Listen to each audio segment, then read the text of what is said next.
BA part third के प्रिय छात्रों, आज हम आपको महाकवि भारवी द्वारा विरचित किरातार्जुनीयम के प्रकृति चित्रण और अलंकारों से संबद्ध तथ्यों पर चर्चा करेंगे। लेकिन सबसे पहले ये समझ लेना चाहिए कि किरातार्जुनीयम ये नाम कैसे पड़ा है।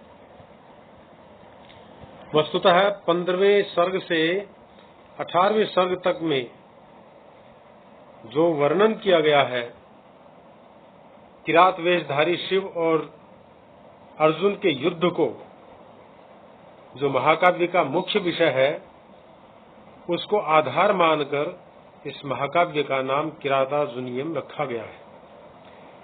इस नाम की व्युत्पत्ति पर चर्चा करें तो इस प्रकार से इसकी व्युत्पत्ति होती है। किरातश्च अर्जुनश्च किरातार्जुनौ, किरातश्च अर्जुनश्च इति किरातार्जुनौ तौ अधिकृत्य कृतो ग्रंथः अथवा कृतं काव्यम इति किरातार्जुनीयम। अर्थात किरातार्जुन जो शब्द है उसमें शिशुक्रंद यम सभ द्वंद्वेन्द्र जननादिभ्यश्च सूत्र के द्वारा 6 प्रत्यय प्रदान किया गया है। यदि उनके विषय में रचित ग्रंथ की संज्ञा बनानी हो तो इस नियम से किरातार्जुन द्वंद्व में 6 प्रत्यय लगाकर किरातार्जुनीयम शब्द सिद्ध होता है।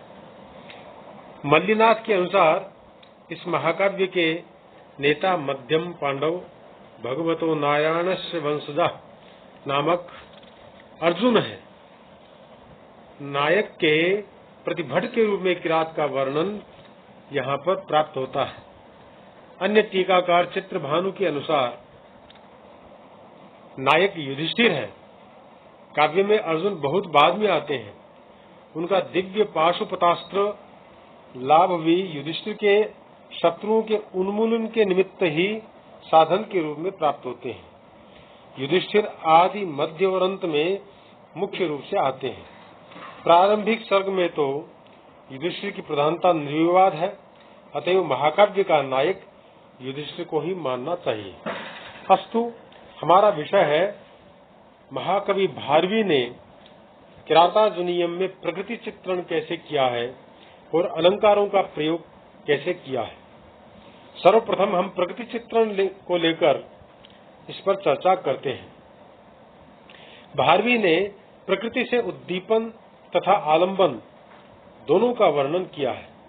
9वें सर्ग में सूर्यास्त वर्णन, रात्रि वर्णन तथा प्रभात वर्णन श्रृंगार के उद्दीपन विभाव के अंतर्गत आ जाते हैं। चतुर्थ तथा पंचम सर्ग में आलंबन विभाव वर्णित है। उनके नीचे के श्लोक में अप्रस्तुत विधान की बड़ी सुंदर कल्पना है, जिससे मुग्ध होकर पंडितों ने उन्हें आतपत्र भारवी की उपाधि प्रदान की थी। उत्फुल्ल स्थलन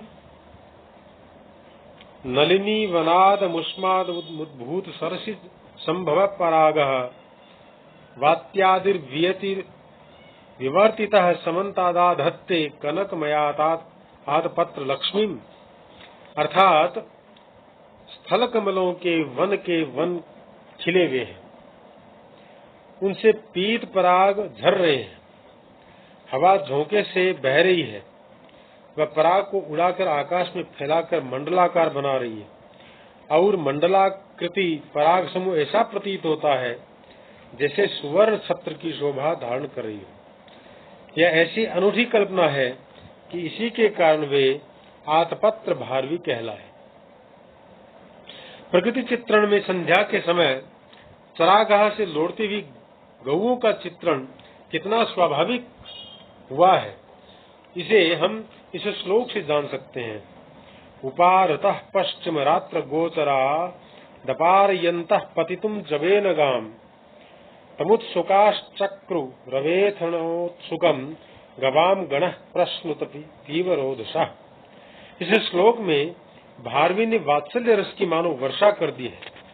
छंद और व्याकरण के अनूठे प्रयोगों से भी अर्थ गौरव भरने की चेष्टा की है।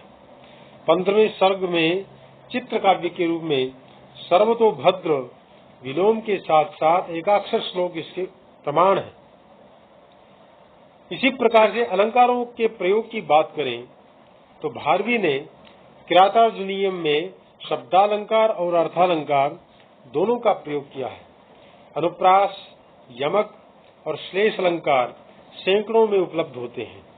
15वें सर्ग में उन्होंने शब्दालंकारों के विषय में अपनी योग्यता इतने विस्तृत रूप में प्रदर्शित की है कि अनुप्रास, यमक आदि ही नहीं अपितु चित्रालंकारों का चमत्कार भी व्यापक रूप में दिखाया गया है।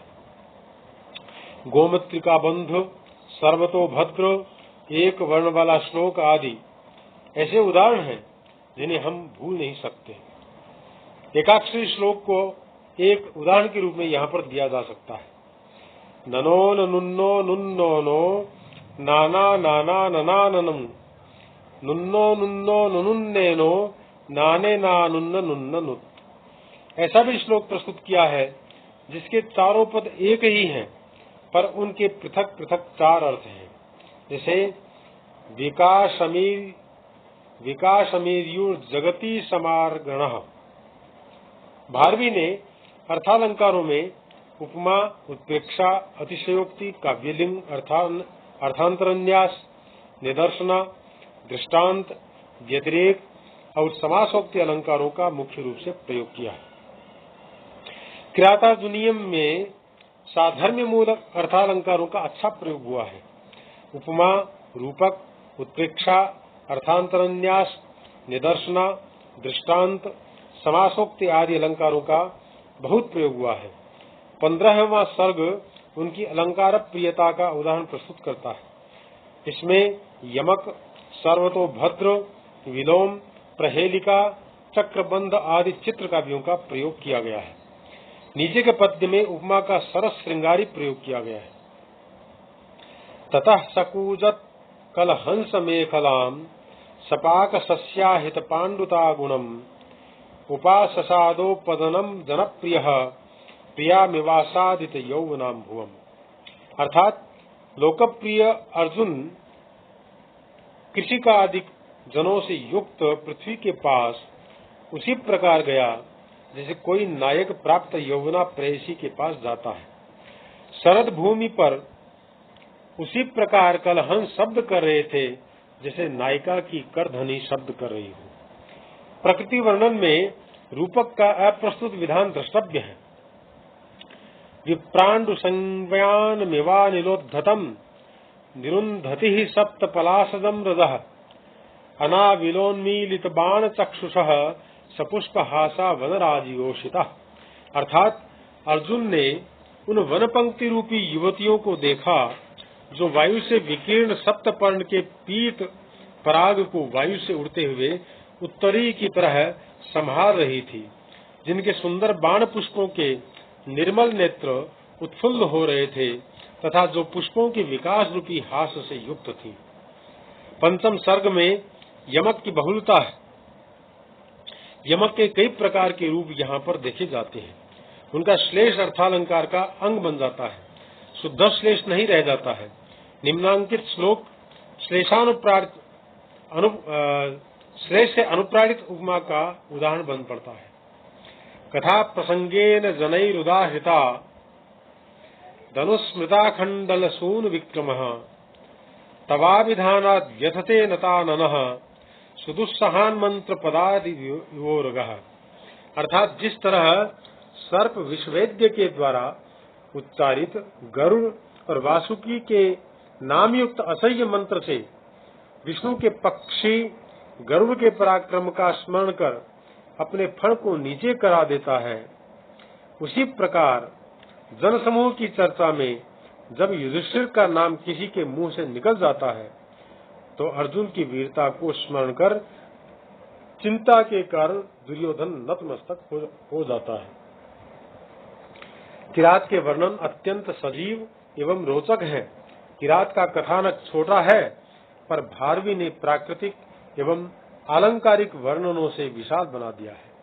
चौथे सर्ग से 11वें सर्ग तक अलंकृत शैली के बल पर कवि ने काव्य का विस्तार किया है।